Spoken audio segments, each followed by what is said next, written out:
pembagian ilmu. Ingat, sudah sampaikan definisi ilmu, keutamaan ilmu, bahaya bagi orang yang tidak mengamalkan ilmu ya. Kemudian ketiga adalah pembagian ilmu. Nah, ini yang perlu kita sampaikan. Kata Imam Al-Ghazali, kemudian yang kedua Imam Al-Ghazali di dalam bukunya Ihya Ulumuddin. Kemudian juga Yahya bin Syarif An-Nawawi di dalam bukunya Tahdhib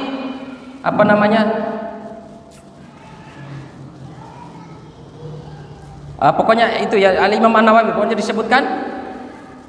disampaikan begini, ilmu itu ada yang syar'i dan ada yang tidak syar'i. Ilmu yang syar'i itu kata para ulama adalah ilmu yang bersumber daripada Al-Quran dan Sunnah Rasulullah SAW, kemudian diturunkan kepada Nabi dan Rasul. Itu ilmu syar'i. Ilmu non syar'i, ilmu yang tidak syar'i itu adalah ilmu yang didapatkan oleh seorang lewat logika. Apa logikanya? Ilmu matematika. Ilmu yang didapat itu ilmu yang gairu syar'i. Ilmu yang didapat oleh seseorang melalui tajribah dan percobaan dan pengalaman, yaitu ilmu kedokteran. Yang ketiga kata Imam Al-Ghazali, ilmu yang didapatkan lewat percakapan, yaitu ilmu bahasa. Ya. Maka dia jelaskan, ilmu yang berkaitan dengan ilmu non syar'i yang tidak syar'i ini, kata Imam Al-Ghazali, ilmu yang tidak syar'i ini ada 3 kriteria. Pertama, ilmu yang tidak syar'i tapi mahmuda, terpuji. Apa itu? Ilmu yang menjadi sarana bagi seseorang untuk kemaslahatan dunia seseorang, dan ini terpuji dan ini fardu kifayah. Apa ilmu itu? Ilmu kedokteran, guru matematika, ilmu perikanan, ilmu peternakan, ilmu jahit, ilmu gitulah. Yang kalau ilmu ini tidak ada maka tidak tegak kemaslahatan manusia. Yang kedua, ilmu yang tercela, ilmu yang tidak syar'i tapi ilmu yang tercela. Apa itu? Ilmu sihir, ilmu tukang tenun, ilmu meramal nasib, ilmu mantra-mantra, ya. Itu ilmu yang tercela. Kemudian yang ketiga, ilmu yang sifatnya mubah. Apa ilmu yang sifatnya mubah itu? Syair, tapi tidak mengandung syair-syair maksiat atau syair-syair porno, ya. Maka ini adalah ilmunya mubah. Sementara ilmu yang syar'i ada 4 kriteria ilmu syar'i ini. Perlu diperhatikan. Ada 4 ilmu kriteria ilmu syar'i dan ini hukumnya saya sampaikan dulu fardu kifayah. Pertama, ilmu usul. Ini fardu kifayah, ilmu usul tapi fardu kifayah. Apa itu? Ilmu Al-Qur'an, ilmu hadis, kemudian ilmu ijma' para ulama, kemudian yang keempat ilmu perkataan ulama. Itu ilmu usul. Apa? Yang kedua adalah ilmu furu'. Ilmu furu' itu adalah ilmu kesimpulan daripada ilmu usul. Kesimpulan daripada ilmu usul.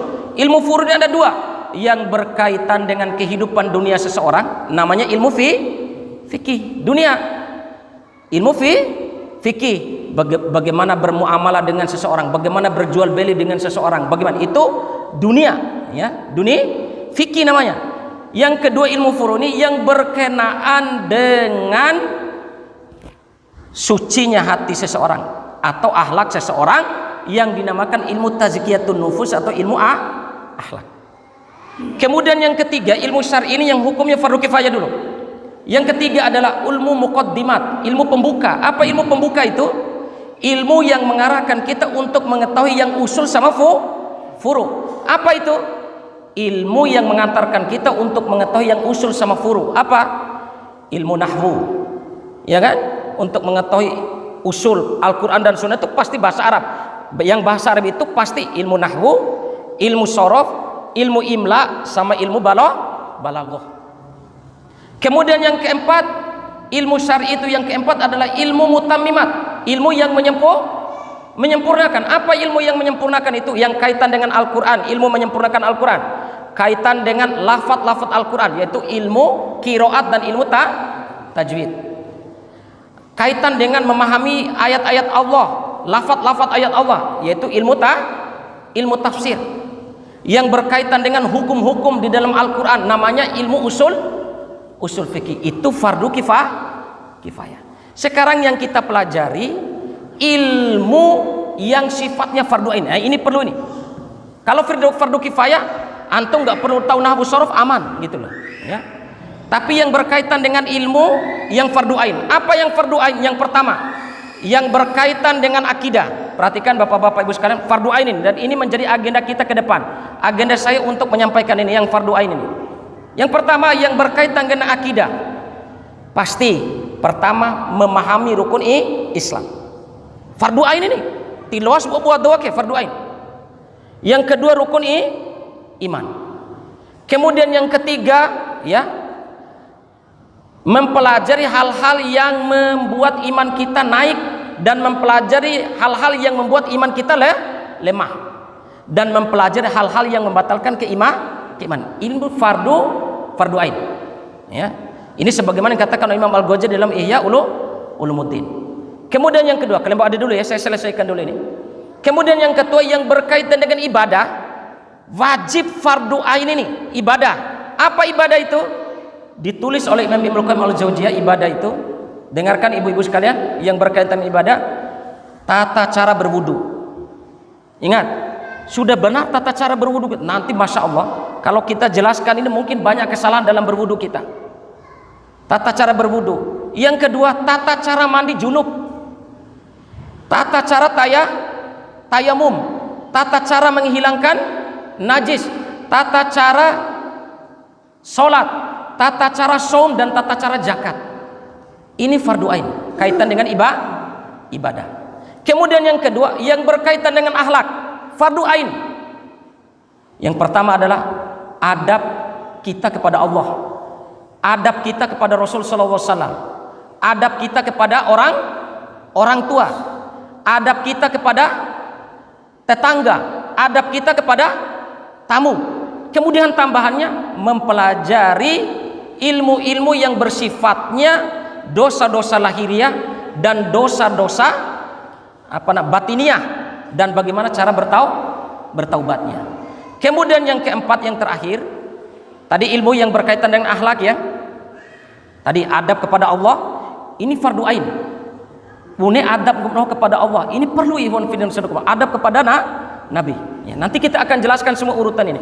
Kemudian yang terakhir, ilmu yang sifatnya fardu ain, yang berkaitan dengan muamalah, hubungan dengan orang lain. Apa itu? Utang piutang. Buneku caranya kalau ndai terlambat membayar utang, dan itu harus. Bagaimana utang piutang itu? Jual beli. Yang ketiga riba. Ini harus kita ketahui. Riba ini fardu ain yang harus kita ketahui.